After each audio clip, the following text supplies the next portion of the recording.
Hello everyone, and welcome to Ergonomics in the Workplace, a training module that will give you a brief look into what ergonomics is and how it can be applied to employees with disabilities.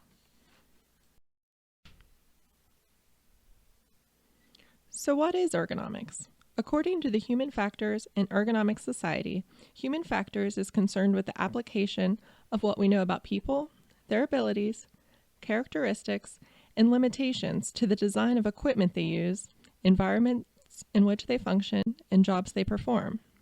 While the definition NASA gives us is a person who is concerned primarily with the performance of one or more persons in a task-oriented environment, interacting with equipment, other people, or both. So those are pretty extensive definitions, but what it all boils down to is that ergonomics is the science of fitting jobs to people.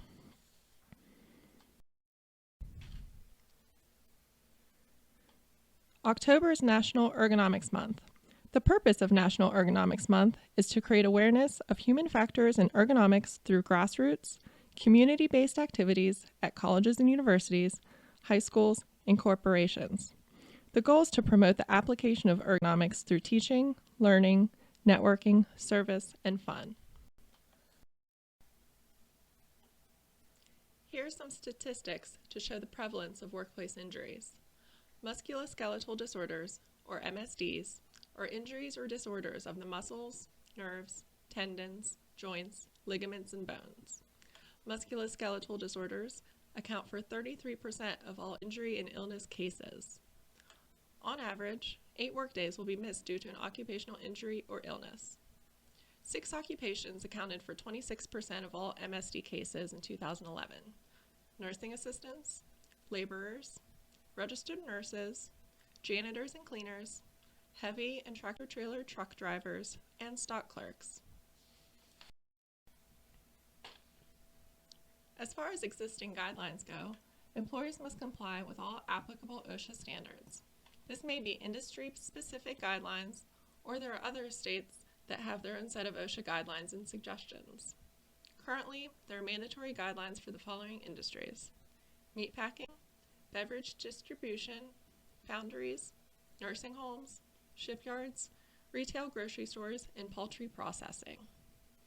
Aside from either the state guidelines or industry guidelines, employers must also comply with the General Duty Clause of the OSHA Act, which states all employers have a general duty to provide their employees with a workplace free from recognized hazards likely to cause death or serious physical harm.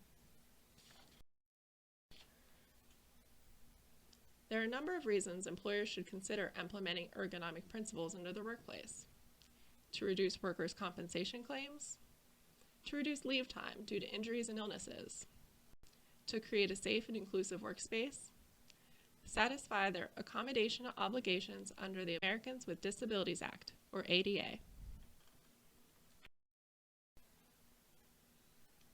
There are a variety of medical conditions an ergonomic assessment can benefit.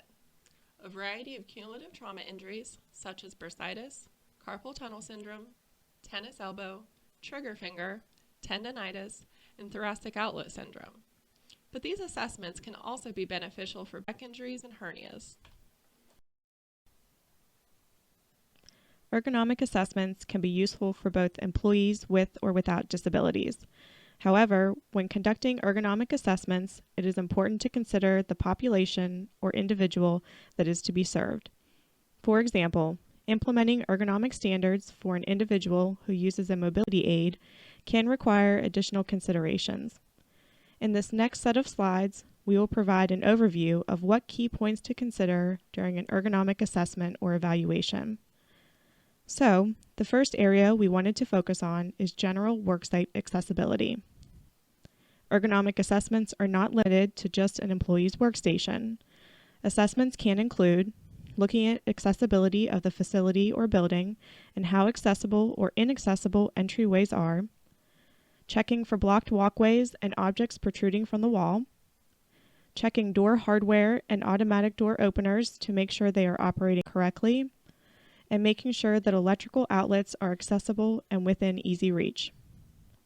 It may be necessary to look at the flooring throughout the facility as well as around an employee's workstation as part of the ergonomic evaluation. it is important to consider the type of flooring, and it is important to note that non-slip floor surfaces are preferable and carpet thickness should be minimal. The use of treads, handrails, and detectable warning products might be necessary, and guidelines for ramps should be followed. For items such as pens, paper, files, and books, or anything that is frequently used, it is important to make sure that they are within easy reach to prevent strain or discomfort from bending or reaching in awkward ways. Materials should also be located in an accessible area around 15 to 48 inches above floor and labeled for easy identification. Another focal point in ergonomic assessments is the position of the computer monitor in relation to the user. To reduce eye strain and fatigue, the monitor should be about 18 to 28 inches away from the user. The top of the monitor should be at or slightly below eye level, and the angle should be between 0 and 7 degrees. Proper placement of the monitor limits the need for the user to tilt his or her head back to see the screen and limits the need for the user to lean forward to see what is on the screen. If the monitor is correctly positioned and the user has difficulty seeing images on the screen, additional accommodations such as screen magnification may need to be considered. To encourage proper body posture, reduce the need to turn the head from side to side, and reduce or limit strain on the head, neck, and shoulders, input documents should be properly positioned and frequently used items should be within easy reach. The head and neck should be aligned when using the phone and when looking at the monitor, with the user's body properly aligned in front of the computer. There should also be room between the top of the legs and underside of the desk so the employee is comfortable and the feet are supported. When the arms, elbows, wrists, or hands are not properly supported, this can result in joint or shoulder pain, numbness or tingling in the extremities, and may result in the employee making adjustments that lead to improper posture. In performing an ergonomic assessment, one would want to consider if the employee's shoulders are relaxed, if the elbows are appropriately angled, meaning that they are not bent upward or stretched forward, if wrists are appropriately angled while keyboarding, mousing, or using equipment or tools, and whether or not the mouse or tool fits the user's hand. Sharp or hard edges can irritate nerves and cause discomfort or pain, so it is good to check any areas where elbows or arms are not being properly supported. Arms or hands may become fatigued from overuse, so it can be important to consider how long an employee is performing a repetitive task and when micro breaks could be taken. A very common ergonomic concern is whether or not the employee's back, legs, and feet are properly supported. Being that our chair is where we spend a great deal of time, ergonomic assessments place a lot of focus on evaluating an employee's posture and position when seated. An employee's chair should be supporting the back to provide lumbar support and maintain the natural curvature of the spine. Feet should rest firmly on the floor, and hips and knees should be resting comfortably as well. Seat pans should be comfortable and the correct size so that movement isn't restricted and the legs are supported. The employee or user should be able to move the chair around freely and shouldn't have to push off the desk or floor to move around the area. For those that are required to stand for prolonged periods of time, an ergonomic assessment could include looking at the use of anti-fatigue matting or a stand-lean stool. Proper positioning of materials, equipment, tools, and the like may reduce or eliminate the need for an employee to move in awkward ways or repeatedly perform the same motion that causes strain on the head, neck, shoulders, or back. In some cases, tools can be provided to help perform a task, and we will provide some examples of this later on. Ergonomic assessments can help to identify repetitive tasks and tasks that require exertion, which can then be evaluated or modified to ensure that employees perform these tasks in a way that reduces their risk of fatigue or injury. Ergonomic assessments should also consider individual needs such as personal use items or assistive technology that employees may be using. Environmental concerns, including noise levels, air quality, and temperature variations can also be addressed in ergonomic assessments. Loud or noisy environments can be distracting, while poor ventilation and temperature variations can result in employee discomfort, difficulty breathing, or dry eyes, which can all lead to a decrease in productivity. If employees rotate through workstations or job tasks, it may be necessary to evaluate each workstation or analyze each job task individually. And finally, employees working from home may also benefit from or need ergonomic assessments. Now that we have a better understanding of ergonomics and what entails an ergonomic assessment, let's take a closer look at ergonomics in some specific industries. Today we'll take a deeper look into manufacturing, healthcare, and office settings. Getting right into ergonomics in the manufacturing setting, we often have to think about general workplace safety. Some things to consider would be maintaining barrier-free routes of travel. You're going to want to have pathways and walkways free of materials or machinery that can get in the way. You don't want people tripping over anything, but especially things that can be prevented, such as electrical cords or excess product. There will definitely be times when we have an accident and things get spilled or something leaks. So in those times, just be prepared to clean up anything on the floor immediately when it happens.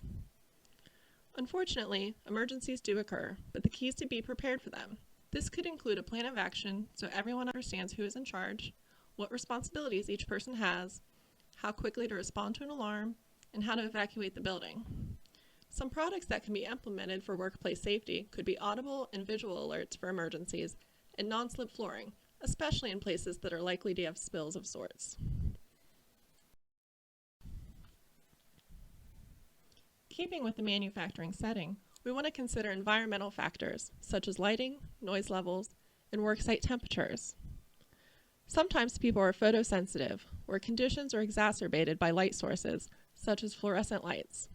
That's when you'll want to adjust the lighting, which may involve changing the wattage or installing flicker-free or full-spectrum light bulbs. Worksite temperatures should be monitored to create a comfortable and inclusive workspace for everybody. This may involve redirecting air conditioning and heating vents and general maintenance on the ventilation system. Always be mindful about the loud noises coming from heavy machinery. Be sure to place the louder equipment further from workers and consider replacing the machines that are extremely loud. Someone with a disability may need more considerations other than worksite adjustments. Depending on their condition, someone may need additional heated clothing, or they may need cooling clothing if the workspace is too hot. Hearing protection for people who have to work around generally loud machinery, and also eye protection, possibly tinted, is also very important. An employee with a back impairment may have difficulty moving, carrying, or lifting materials or products.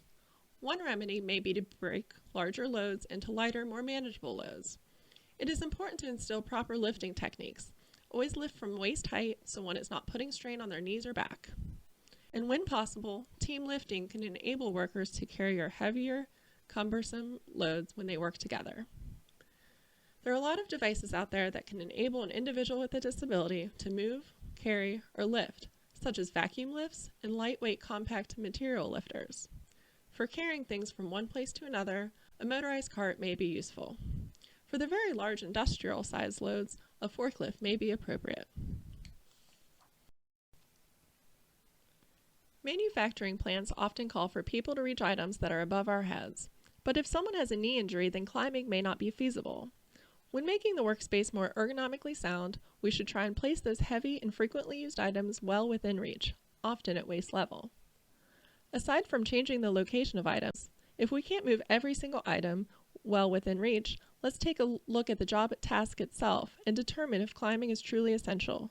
Can we reallocate climbing to another employee who can then climb up and retrieve those items? Again, with climbing, luckily there are some products that can help us get the job done, such as aerial lifts and work platforms that can raise the worker to a comfortable working height at those higher levels. There are all types of ladders, compact lightweight ladders, and rolling safety ladders that can easily be moved around as needed. Not all manufacturing jobs are gross motor related. Fine motor skills such as gripping and grasping are key tasks that often need to be accommodated. If an employee has carpal tunnel, then turning switches and knobs may be difficult. So that's when we should consider building knobs and tools up with grip aids to make them more comfortable to use. Also, non-slip gloves give that textured surface so someone can grip things easier. Some ergonomic products we can implement here for gripping and grasping may be ergonomic tools to allow users to maintain neutral postures while operating. Also, heavier tools could be suspended from tool balancers to offset the weight. Steering wheel spinner balls on either a forklift or a company vehicle can eliminate the need for grasping the wheel. Let's take a look at a situation and solution example for an employee in the manufacturing setting. An employer contacted Jan looking for an accommodation idea for an employee with Parkinson's disease who worked in a book publishing warehouse. The job required pulling books and transporting them, and the employee was not meeting production standards due to gross motor limitations. Jan suggested the use of a small, narrow scooter that could fit between aisles and a compact material handling device for lifting those items. A mechanic in a plastics manufacturing plant had bending and climbing restrictions due to a knee impairment. His job required that he climb onto machines 6 to 8 feet high. A Jan consultant suggested a portable lifting device. Let's move on to ergonomics in the healthcare setting. With nursing assistants and RNs being in the top 6 industries for all MSD cases, it's important to analyze the healthcare setting and implement ergonomic principles. Providing initial training for all new hires to educate them on proper lifting techniques could be the foundation for an ergonomically fit environment. Implementing policies that limit manual patient handling and require workers to lift in teams have been proven successful in limiting workplace injuries. Modifying existing equipment can be beneficial, which may include altering the height of existing lifts or adjusting patient beds and lowering exam tables. There are some options for patient handling devices, such as mechanical lifts that can be portable, ceiling mounted, or heavy duty. A full body sling lift can bear a patient's entire body weight, or there are stand assist options if the patient can bear some of their own weight. Transfer aids can assist with positioning and manipulating a patient, so these aids can help patients move from a wheelchair to a bed or onto an exam table.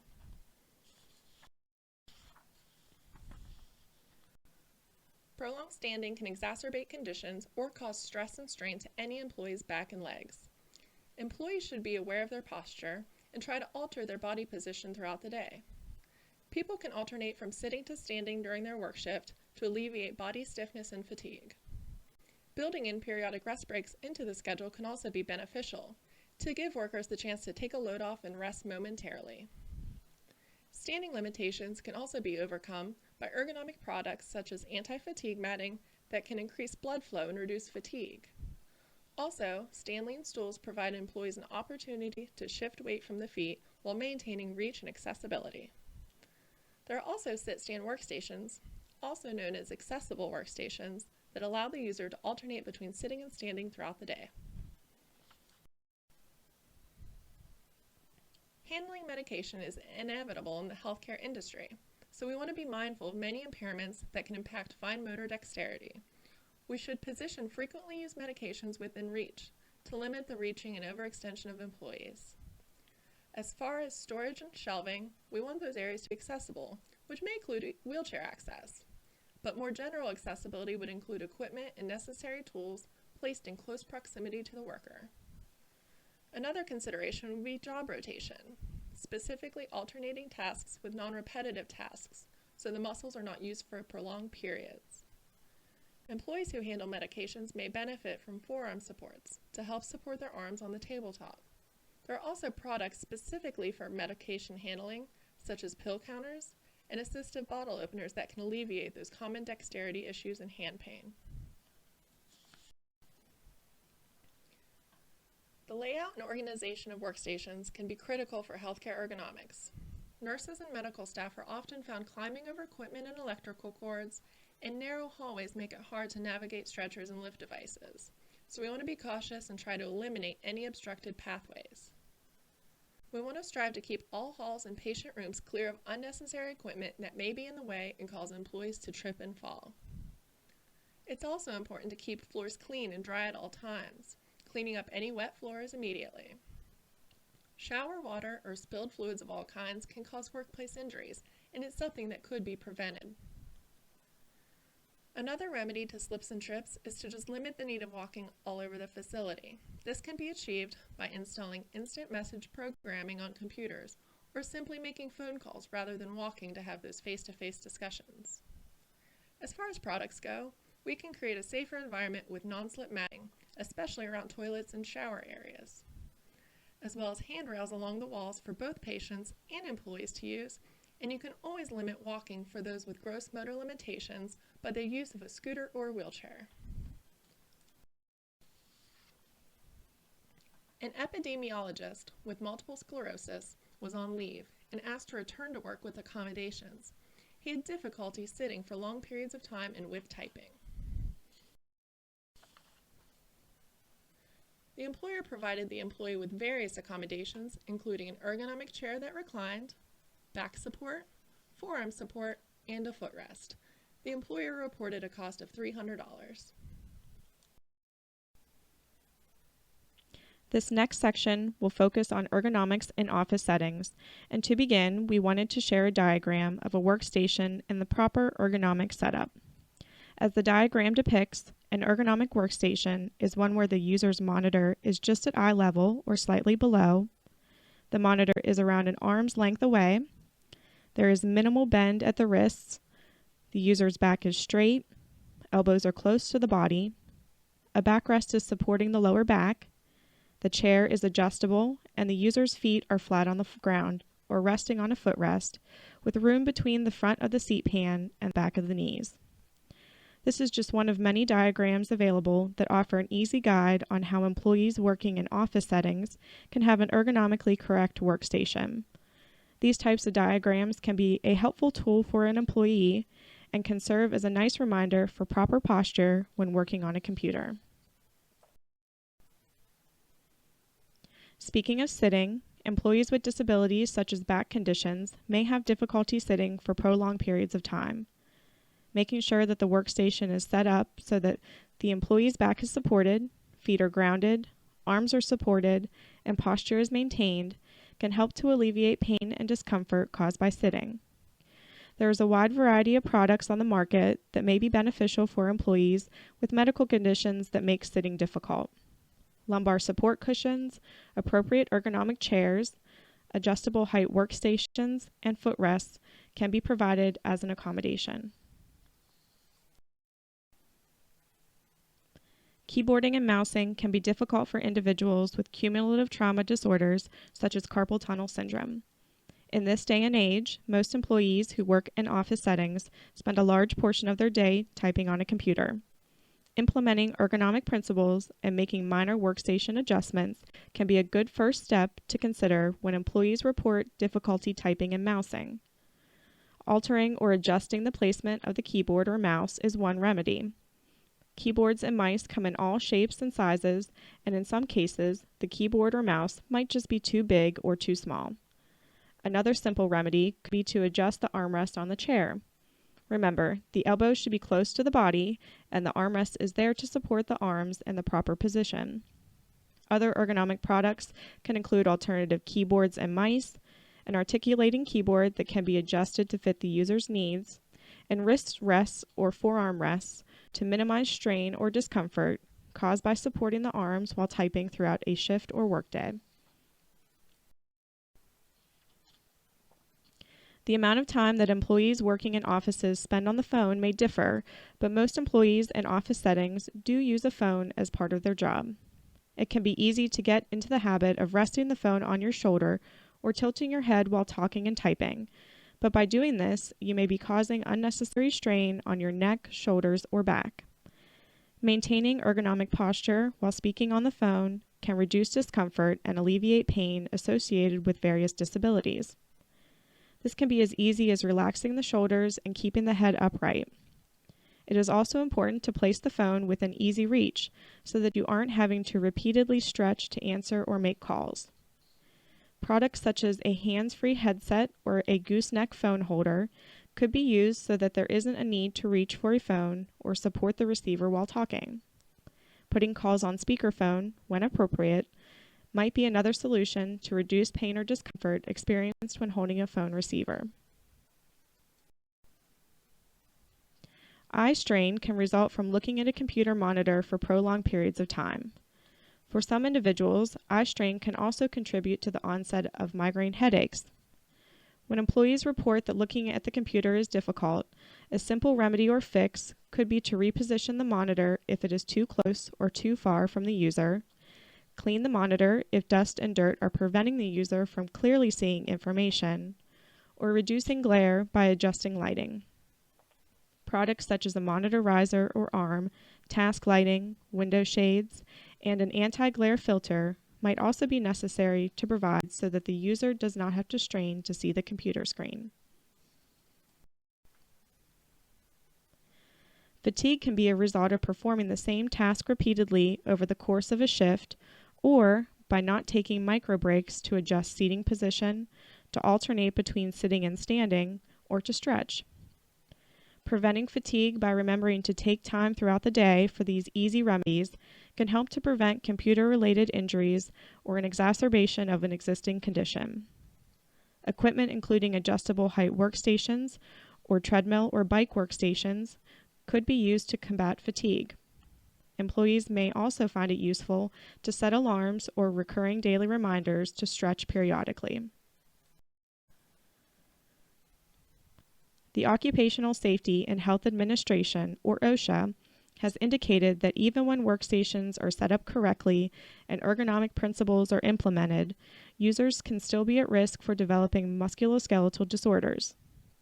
In addition to information about computer workstations, workstation environments, and ergonomic checklists, OSHA offers a list of signs or symptoms to look for that could indicate that an employee is at risk for musculoskeletal disorders associated with computer use. They include numbness or a burning sensation in the hand, reduced grip strength in the hand, swelling or stiffness in the joints, pain in wrists, forearms, elbows, neck, or back, reduced range of motion in the shoulder, neck, or back, dry, itchy, or sore eyes, blurred or double vision, aching or tingling, cramping, or weakness. If an employee is experiencing these signs or symptoms, it does not automatically mean that they will develop a musculoskeletal disorder. However, it may be a good indication that the user could benefit from an ergonomic assessment or evaluation and that the workstation may need to be modified.